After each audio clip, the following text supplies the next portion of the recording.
Olá, professor! Esse é o nosso trabalho de religião, onde a gente vai estar falando sobre o sacerdote hebreu. Nós demos uma pesquisada e trouxemos o conteúdo aqui para apresentar e eu espero que você goste. Segue o nosso trabalho. Opa, professor, sou o Bruno e eu vou ler minha parte aqui. Então, o sumo sacerdote basicamente significa o grande sacerdote, que a palavra sumo sacerdote na Bíblia traduz alguns termos hebraicos e gregos, que no Antigo Testamento significava o sacerdote ungido.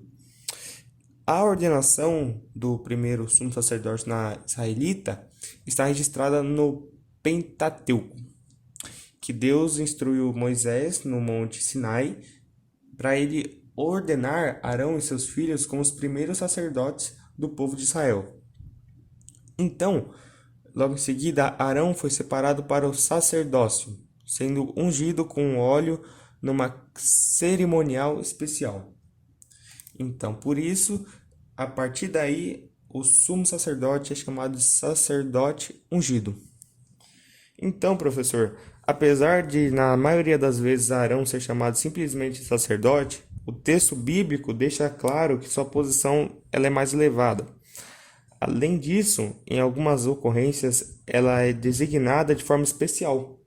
Às vezes ela pode ser chamada de sacerdote, ungido, e outras vezes de sumo sacerdote, ou literalmente o grande sacerdote. Vai de como você interpreta.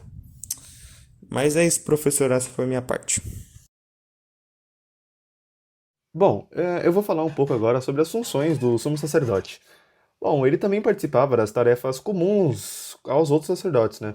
Porém, além dele chefiar, ou seja, mandar nos demais sacerdotes, havia algumas funções que ficavam exclusivas para ele, né? Sobre a sua responsabilidade.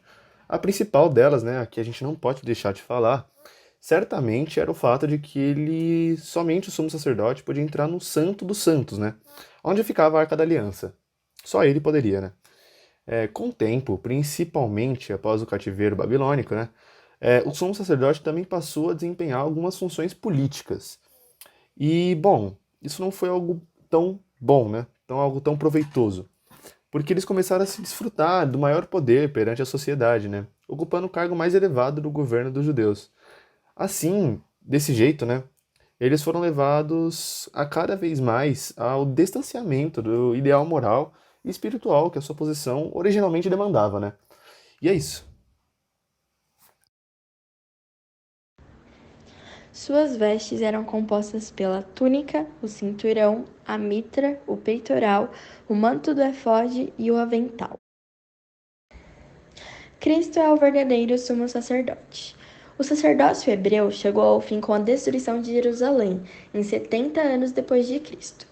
Antes disso, no período do ministério terreno de Jesus e nos primeiros anos da igreja primitiva, o sumo sacerdote ainda desempenhava suas funções na religião judaica.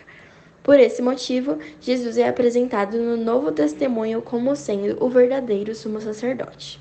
O sacerdócio levítico, incluindo a figura do sumo sacerdote no Antigo Testamento, era temporário e serviu para apontar para o sacerdócio de Cristo. E foi isso. Com isso, a gente conclui o capítulo do sacerdote hebreu. A gente deu uma pesquisada e destacou alguns tópicos sobre o assunto. Esse trabalho foi feito pelo Alex, pela Ana Beatriz e pelo Bruno. Espero que você tenha gostado.